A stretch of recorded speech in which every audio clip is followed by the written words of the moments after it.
Hi, everyone. It is Steph. We've spent a lot of time looking at habits, how to develop them, how to shed bad ones. We've identified things that we internally have control and influence over. And we've also looked at the external, the environmental factors that control our ability to, or if not control, highly influence our ability to develop and maintain good habits.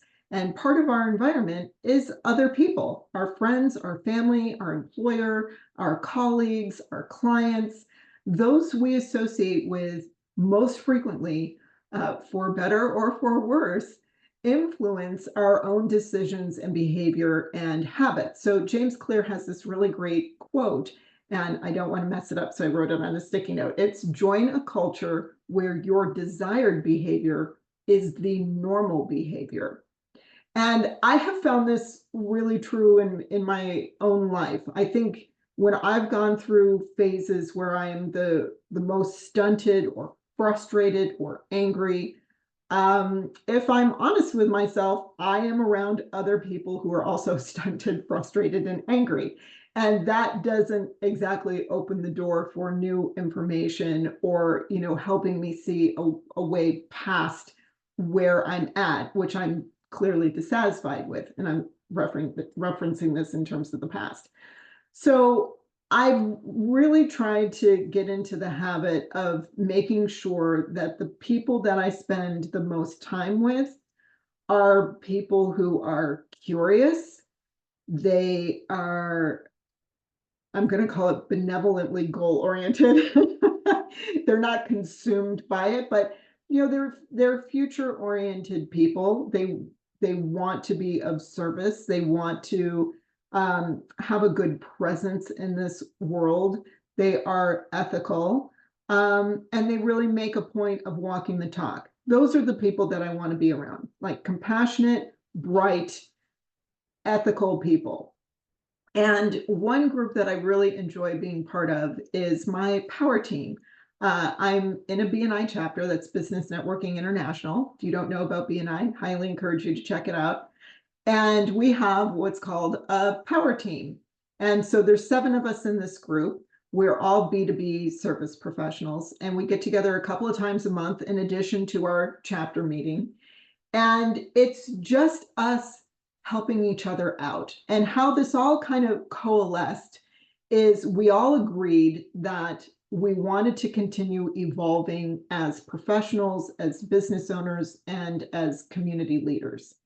And that mindset, that curiousness, and that desire to keep evolving and just getting better at what we do and how we do it, that is what brought us together, and it's what keeps us together. So we're like a mastermind group.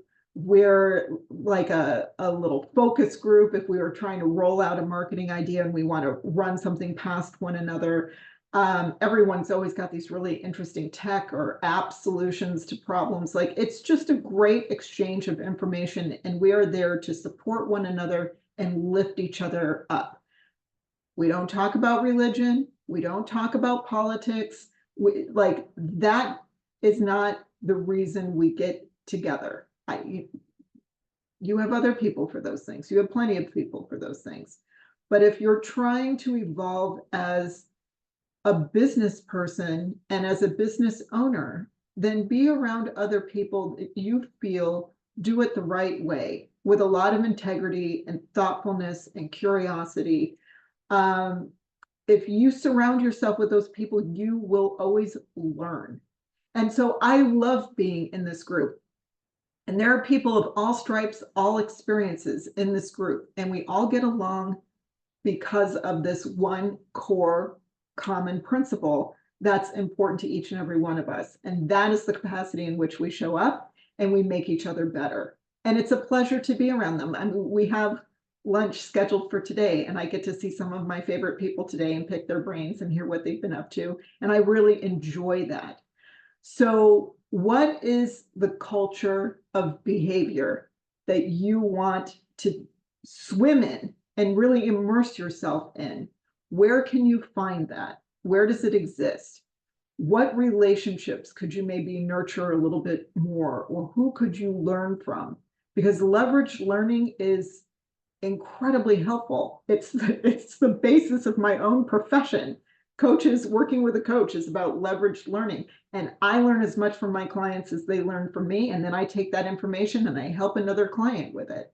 So those exchanges with people who share your values are really critical to your success. So take a little quick inventory of who are you spending the most time with, and what benefits are you deriving from that?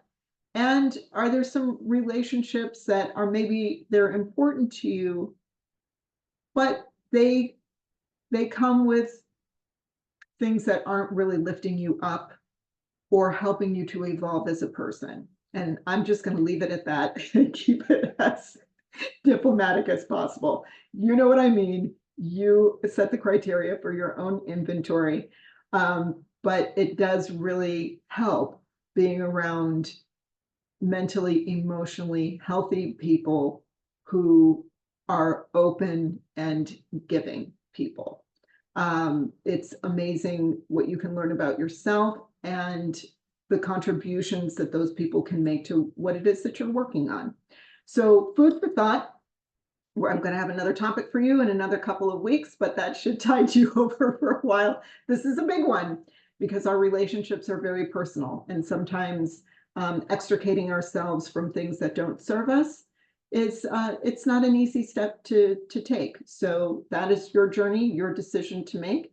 But I just wanted to plant that seed because as a coach, I'm here to help you grow. So hope this has been useful, and I will see you soon. Take care, everyone. Bye.